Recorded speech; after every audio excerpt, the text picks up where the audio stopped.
performing the puja, that intent she will deliver.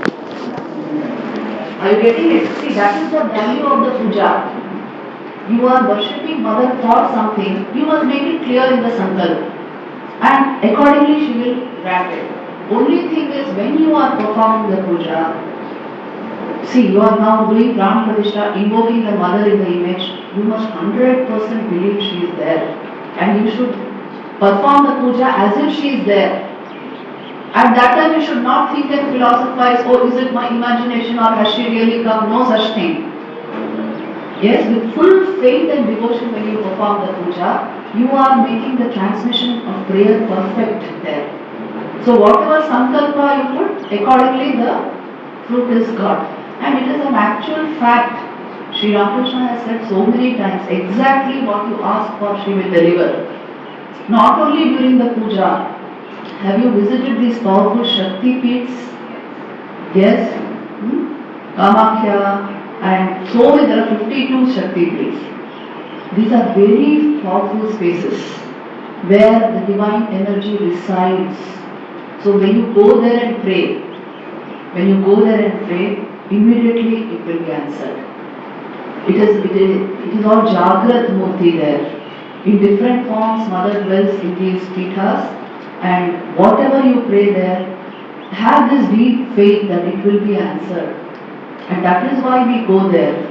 It is not like a tourist place or an adventure. We are going as a pilgrimage. We are going to see Mother there. And because she is already established there and she is Jagrat, awakened, she will grant that prayer. Go with this complete faith and it will be granted. You can be assured of it, you can see the results in your own life. Whatever obstacles come in our lives, it is Mother who removes them.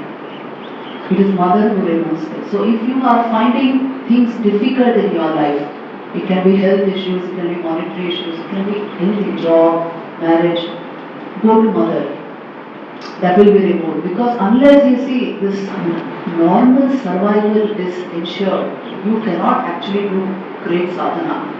Because you'll be worrying about the everyday things of life. So even for this, the Divine Mother immediately answers.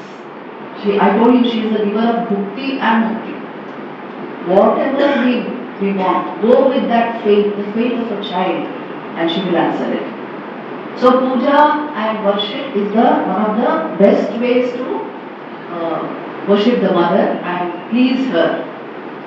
The second important way is to see her in her real form. She is shining as the Pran Shakti in all beings.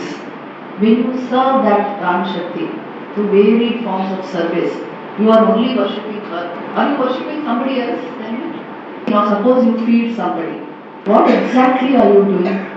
You are invigorating, enlivening the prana within that person, the life force, so that he will function well for that day. Aren't you worshipping Mother?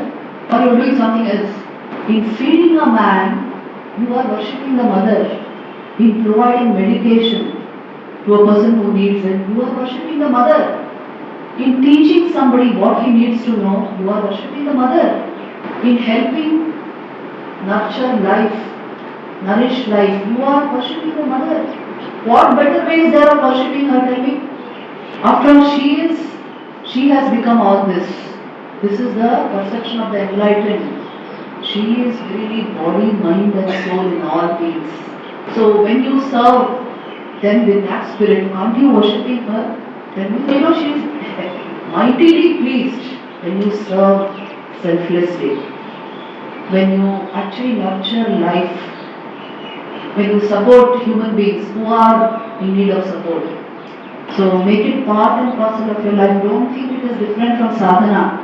We usually think that if I sit doing some kind of meditation, it is sadhana, and all this is some kind of social service. There is nothing called social service, because what you are calling social is her manifest aspect. This is the Sankhya philosophy. Everything that there is in life, it is very she, in different forms, under different names, in different ways she manifests. So, when you are cooking at home, remember you are making prasad. You are actually cooking bhog, and you are offering it to the Pran Shakti in all the members of the family. It is an act of worship, it is not another work. So when we do it with this kind of spirit, you are worshipping her in all beings, and she is very pleased with this worship. It is Virat Puja. It is a puja, and it is a puja of her Virat form. So you see, these are the ways to please the mother. And if I go to a temple and only put offerings there, and I come back and I treat everybody around me very badly, do you think she is pleased? If I'm only critical about everything, she is mightily unpleased. Please know that. Whenever we throw out negative energy, we are displeasing the mother. Whenever we throw out anger, hatred, resentments, we are displeasing the mother. Because she is there in all beings. And everybody deserves to be loved. So mentally, physically, wherever you can radiate positivity, do it. That is our dharma, having come into this body. If we serve all beings in the right spirit, you are worshipping the Divine Mother. Have no doubt about this. Don't think we worship her only in an image.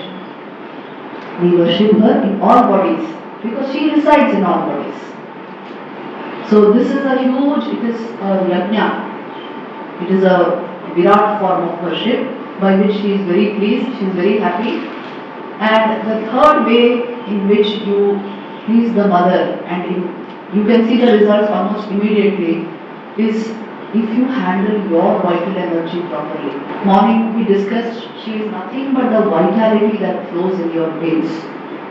That vital energy, its pace, its course, its direction, you have the capacity to determine that. Wherever you apply your energy, it's according to your will.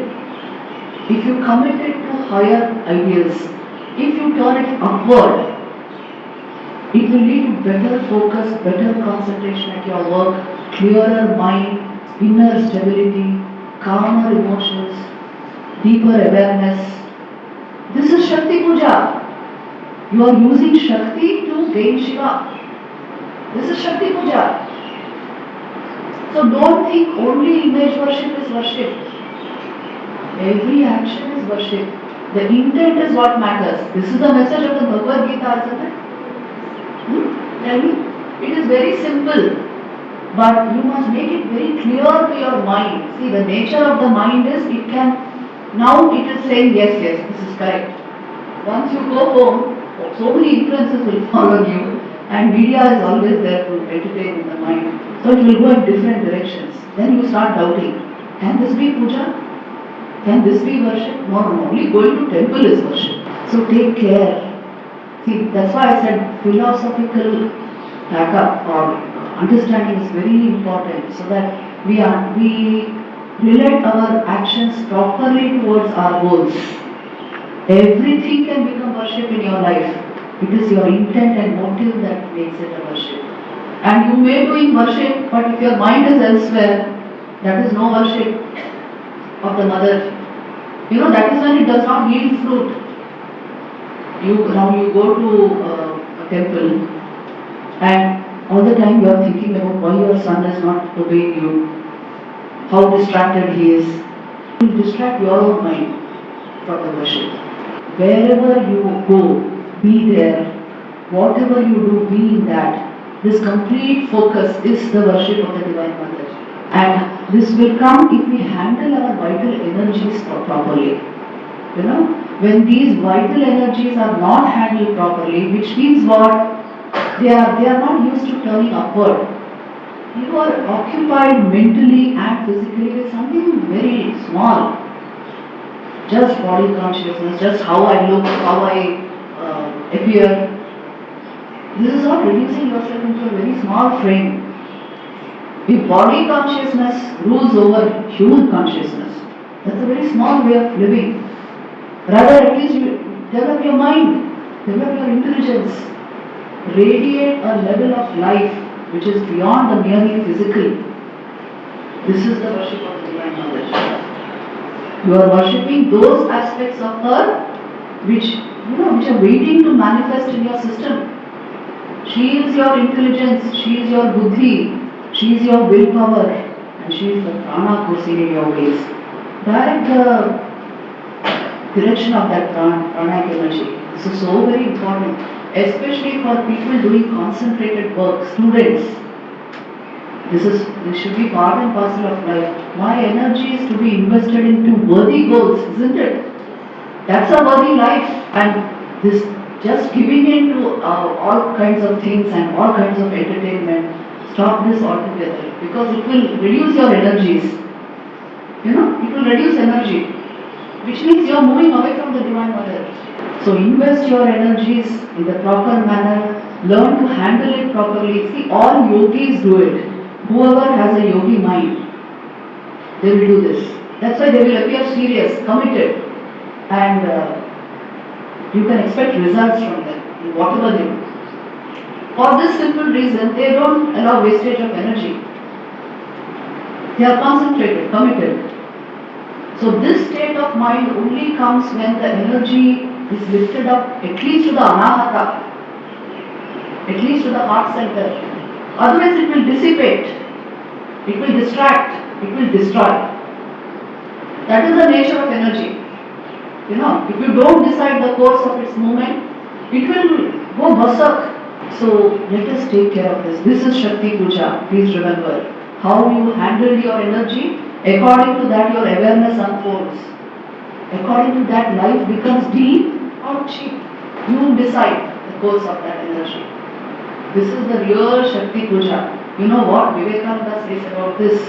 I want to read out that portion to you, because in the name of Shakti Puja, too many things are going on. So let us go to the masters and they will tell us correctly how Mother is worshipped. I am reading from Vivekananda. The rousing of the Kundalini is the one and only way to attain divine wisdom, superconscious perception and realization of the spirit. The rousing may come in various ways, through love for God, through the mercy of perfected sages, or through the power of the analytic will of the philosopher. Wherever there was any manifestation of what is ordinarily called supernatural power or wisdom, there is a little current of Kundalini which must have found its way into the Sushumna. Only in the vast majority of such cases, people had ignorantly stumbled on some practice which set free a minute portion of the coiled up Kundalini. All worship, consciously or unconsciously, leads to this end. The man who thinks that he is receiving response to his prayers does not know that the fulfillment comes from his own nature, that he has succeeded by the mental attitude of prayer in waking up a bit of this infinite power which is coiled up within himself, which is the Divine Mother of the universe. This is what I am trying to say. See, how the human mechanism functions. You should also know how the power mechanism in the human being functions. We usually are so mind-oriented, we only think in terms of thoughts. But there's something which enlivens your thought and makes it a conscious experience for you, which is your pranic energy. That itself is enlivened by awareness, but this energy is something we have to understand. And this energy has a tendency to flow through your entire system. If there are no blocks, it will generate health for your system. It will seamlessly allow you to do everything. It will keep you very balanced from within. But if this energy suffers all kinds of blocks, and if it is not directed properly, it can cause havoc in your system also. It gets stuck at different points, and if you can't raise it, it will create havoc in your mental life also. It will lead to various disturbances, emotional obsessions, which means you can't get rid of certain attachments and passions, and intellectual obsessions, which means you are chasing a goal which is only purely intellectual, not even existential. All this can happen if that energy is not directed properly. So that is why the yogis actually have given us a scheme how to handle this. And they will tell you that fundamentally understand that through your will you can direct the course of this energy. So commit it towards a kind of, you can call it committed to the higher junction points in your body, turn it upward, raise it at least to the level of the heart, so that you live a life in full consciousness, in deep awareness, not in some frivolous objective thinking.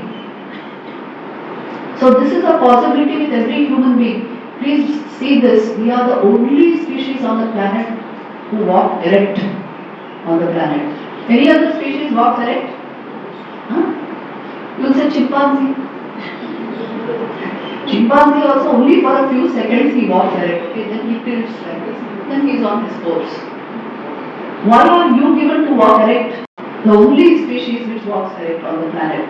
Because your energy can be raised when the backbone, the vertebral column is erect. It's a edge given over our evolutionary process, that we can do this. But we don't utilize it. Because we have simply no training in yoga. We straight go to Advaita Vedanta. Now that's tendency with many of us. Because of our educational process, we have learned to think but thinking is not realization, I'm telling you. After some time you'll be bored with that thinking also, you want something else. Thought, to what extent it helps you in realization, you should study this and see. That is when you will understand, I must rouse myself fully, not just in my thinking.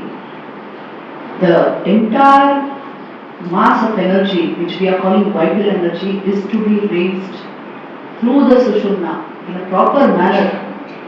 You can do it just by the power of attention. You can feel where your energy lies. If you can do it, you can bring it to an elevation, a higher level, you will see how the mind behaves at that level. Thakur has given a very graphic description of this. Many times in the Gospel you will find it, that when it comes to the heart, then the aspirant says, when the mind is raised to the heart, Thakur says that the aspirant will say, what is this light? It's the light of awareness. His awareness is deepened.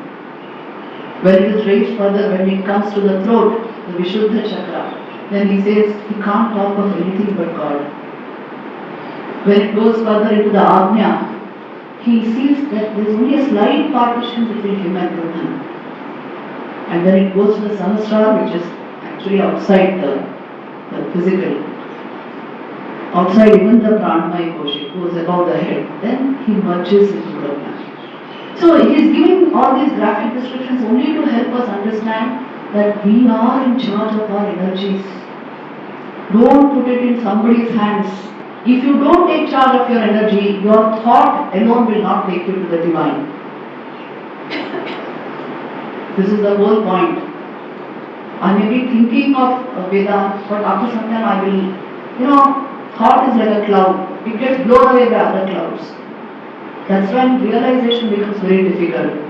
It will help you in realization only if your emotion, thought, will, vital energies, everything functions towards that.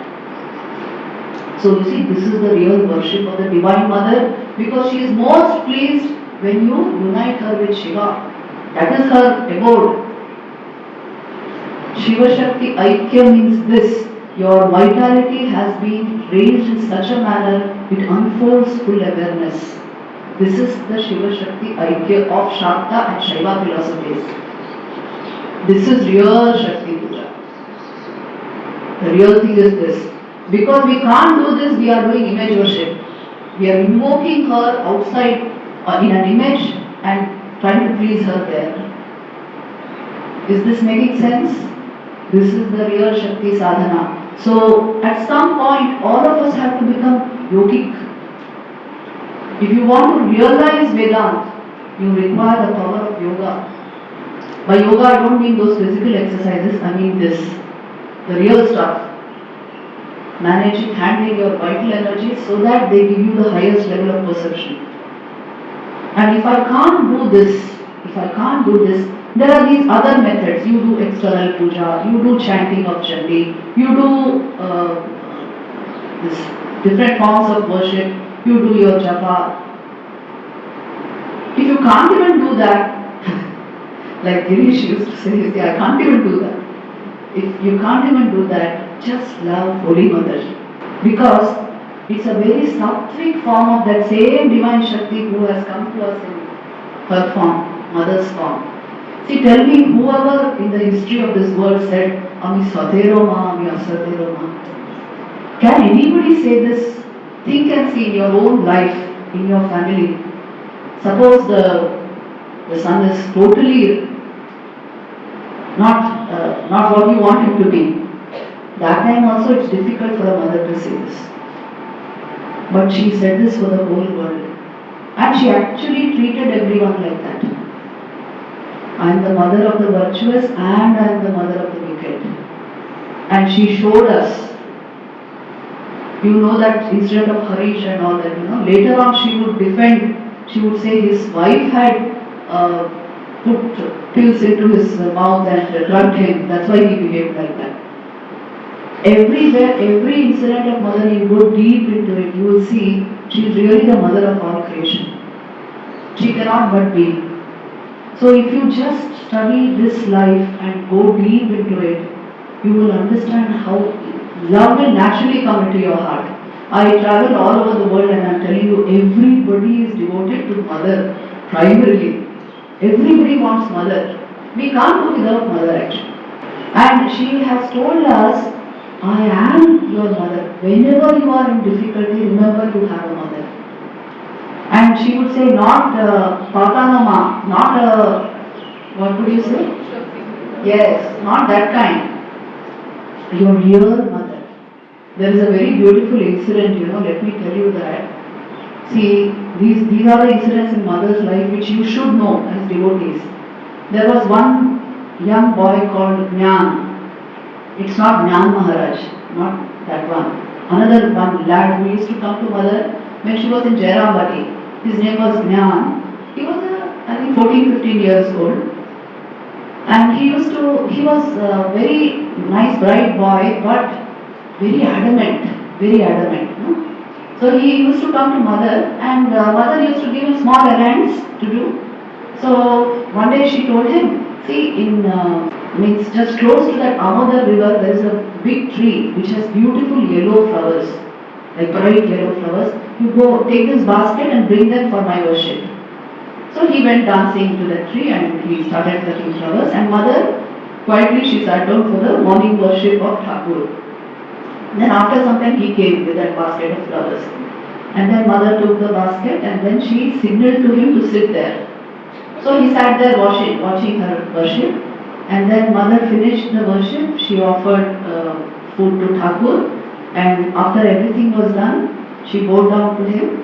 And then she signaled to this boy to come and sit near her. There was another seat there to sit there. And then he came and sat, and such a blessed boy he was. She told him, I will initiate you. He didn't ask for it and he didn't know anything, okay, but mother told him that. And then he was a child, so he, Thik Ashe Ma, he said. And then she initiated him and then gave him the mantra. Then last she told him, now you go down to your Thakur, go down to Thakur's photo. He is now your all in all. He is your Ishta and he is your Guru. Then this boy said, Ma, you are my Guru. How can he be my Guru? You have initiated me. So you are my Guru. I will first bow down to you. Then Ma said, no. He is your Guru and your Ishtam and everything for you. I am your mother. Then he said, you are my mother. My mother is at home. My mother is cooking at home. So you are my Guru. Then mother said, she understood his nature was he was very adamant. So she said, your mother is cooking at home. Look at me. I am that mother who is cooking at home. And when Gyan looked up, he actually saw his biological mother sitting there. See, this is another miracle. He actually saw his biological mother sitting there. And then he fell at her feet and he said, Mother, this means you are not only my mother, you have come in that form to raise me, but you are in all the mothers of this universe. And Janma Janmantarema, every time we are born, who comes as our mother? It's only an aspect of her. So this is Holy Mother Sri Sharda Devi. Don't think because she came in this simple guise and behaved like an ordinary village woman, she was just the wife of Sri Ramakrishna. No, no, no, no. Thakur worshipped Mother. Please understand this. And he invoked the complete divinity, the divine Mother in her, and surrendered the fruit of all his sadhana at her feet. And she took that worship. He even kept the rosary at her feet.